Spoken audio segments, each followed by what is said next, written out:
Selamat pagi teman-teman. Pagi hari ini juga kita ingin berbagi informasi cara pembibitan tomat ya, dan akan langsung diceritakan oleh Bang Panles.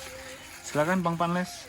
Oke, selamat pagi teman-teman. Kita ini lagi melakukan membuat bibit tomat buat ibu-ibu di rumah yang tomatnya ada yang busuk, cabai juga bisa tadi udah kita buat. Ini tomat ini masih berguna walaupun dia sudah busuk seperti ini kan, dan baunya udah nggak enak lagi. Nah, kita gunakan pengambilan bibit tomat. Caranya seperti ini. Pertama, ini udah busuk nih. Nah, udah ada jamurnya. Terus kita buka, kita ambil biji yang di dalam nih, kita potong seperti ini.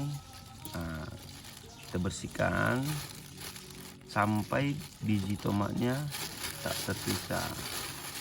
Oke, kita keluarkan. Oke, nah, setelah itu kita ambil ini, kita buang. Ini juga bisa jadi pupuk kompos buat di bunga atau di tanaman hiasan lainnya. Setelah itu, ini di bawah sudah banyak bibit tomat yang kita sudah pisahkan. Nah, di bawah ini udah banyak. Ini kita jemur lagi. Kita jemur. Setelah kita jemur, baru kita semai. Tomatnya bisa tumbuh lagi ya, seperti itu. Berapa lama jemurnya?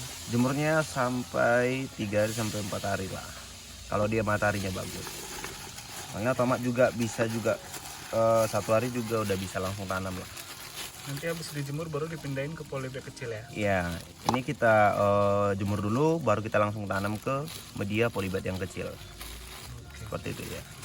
Jadi semoga bermanfaat ya teman-teman. Jadi kalau ada tomat yang busuk di rumah, ternyata bisa dimanfaatkan menjadi bibit tomat yang baru atau bisa menjadi kompos ya, kayak yang ini nih, Ya, buat bunga juga bisa. buat bunga dan sayuran lainnya ya. Oke, semoga bermanfaat. Selamat mencoba. Stay healthy and be happy.